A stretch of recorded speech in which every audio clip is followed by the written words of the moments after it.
Game na ba? Recording nga. Pwede debit card, no? Pwede debit. Premium full tank.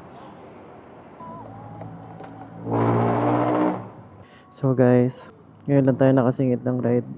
Kahit gabi, gagawin natin ngayon na mag-fuel consumption test tayo after natin magpa-cut delete. So, i-full tank muna natin siya kasi yung nasa gauge hindi yan accurate. So, ang gagawin mo is ipapa-full tank po muna siya hanggang sa ano lang kuya, sa may bakal. So, ayan, papa-full tank po siya hanggang dun sa bakal. Tapos, pag after mo nang umikot, pa-full tank po ulit hanggang dun lang ulit. Tapos, tsaka mo i-compute. Yan, kuya, okay na yan. Papa-full tank nyo lang hanggang dyan na nakatagilid yung bike. Or pwede rin nakatayo. Pero pagka nagpagas ka ulit, dapat nakatayo ulit. So ngayon, sinide stand natin, patagilid. Tapos tingnan natin mamaya. Ikot lang tayo. Compute natin kung ilan yung konsumo nito. Hindi ko siya titipirin, yung normal driving style natin. Thank you. Okay. Yung sinasabi ko sa inyo reading dito sa may display, hindi yan accurate. So ang gagawin nyo, lilipat nyo sa trip A or trip B. Ayan, katulad yung ginagawa ko. Lipat nyo. Tapos i-reset nyo. Trip A tayo. Ayan, 0, 0. Let's go, let's go. Kung mapapansin nyo, naka 30 frames lang tayo. So, ganito setting natin pagkagabi. Kasi lagi nyo tatandaan pagka mataas ang frames ng shot nyo or yung settings nyo, tapos gabi kayo magsa-shot, madilim siya. Kasi marami siyang kailangan capture in the frames. So, unlike pag mababa yung frames, like katulad dito, 30 lang, mas maliwanag siya. Mahal lang gas dito sa akin 60. Grabe. So pupunta tayo ngayon sa Makati sa Pau Cafe. So mga Vietnamese food kineme daw dun. So at the same time, matetest na rin natin yung fuel consumption natin ngayong after nag-cut delete tayo. So we will see. So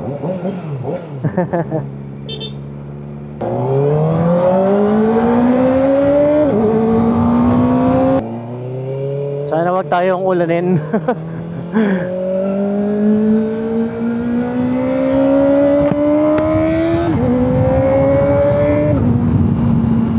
Sa last video natin ng cut delete, may mga nagtatanong kung after ba magpa-cut delete kailangan magpa-tune.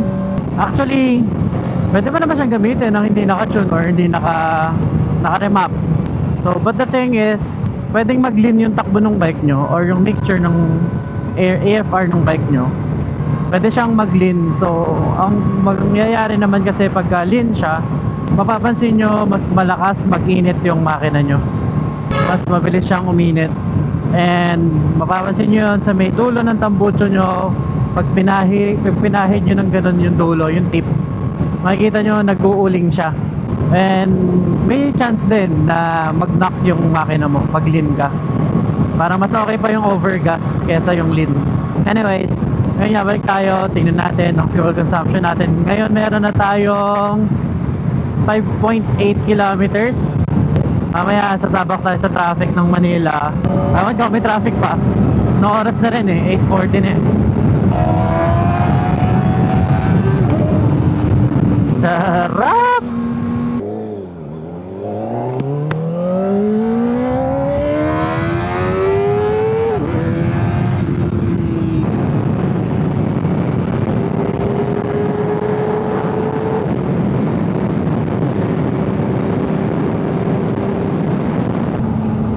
Uy, may rider. Ano to? CB? Parang taillight na ng CB Ay, hindi.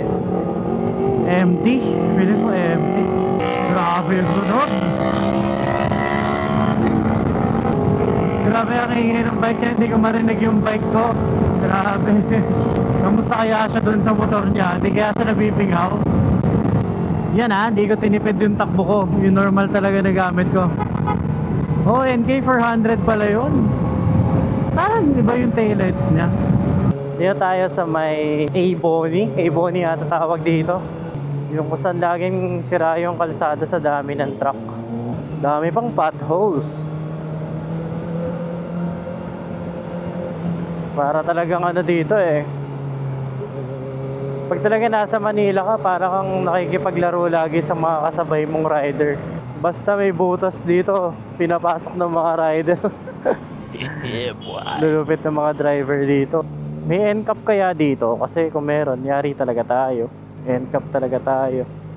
Pansin ko, simula nun nagkaroon ng NCAP ulit. Naging disiplinado yung mga rider dito. Pwede naman pala eh, di ba? Sa una lang talaga sila magagalit kasi syempre nasanay ng maluwag. Pero eventually, alam ko mag-a-adjust din naman yung mga tao. Para din naman sa Pilipinas yun. Oh shit, putik si kuya. Hey, tayo akong gumaya doon. Baka yung muntik ya sa akin mapunta. Baka malaglag sa akin to. Aray ko!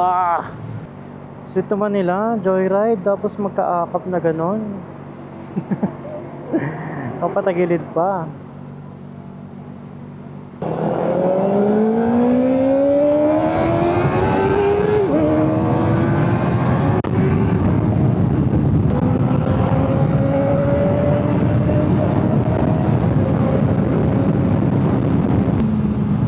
Boy, shit, laki ng lubak doon ah.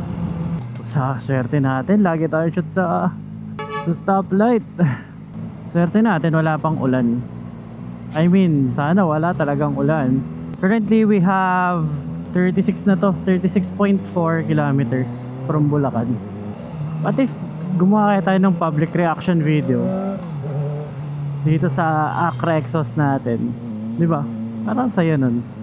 Hindi ko pa siya natatry. Kailangan kasi naka 360 kami. Ang hirap paglililingon ng ulong ganun eh. Oh, lahat sila nasa gilid. Ako rin, sama rin ako dyan. Baka ma-NCAP tayo eh. Ang bait nila lahat oh. Kung wala yung NCAP, kita mo punong-puno yan ng motor. Counted ba? Pag yung pa ako, inapa ko sa bicycle lane. Ay, yung bango talaga dito. Grabe yung bango dito. Amoy-amoy may mga bulaklak. Anyways, full bar pa rin tayo hanggang ngayon. Hindi ko alam kung kailan siya magbabawas. Siguro mga 70, 80 siguro. Baka magbawas na ng bar.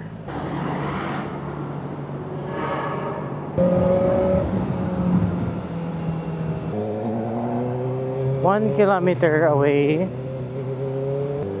Uy, grabe kuya. Isa-isa lang. We are going straight pa. Oh shit. Tinakita ko. Ay, ito na ba? Oh, ito nga.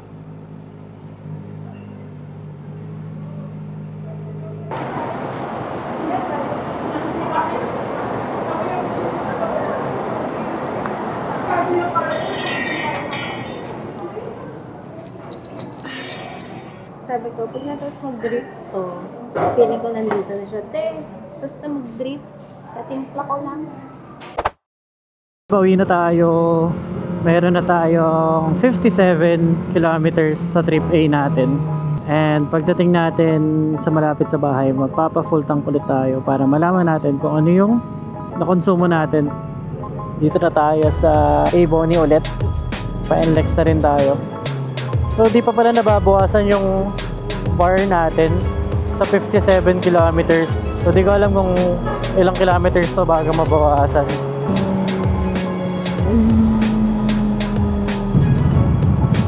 So we have 87 kilometers na on the clock. Hindi na tayo sa bypass. Uy, Diyos ko, para siyang pipilitin niya. So nakapagbalikan tayo ng Bulacan, Makati, Bulacan.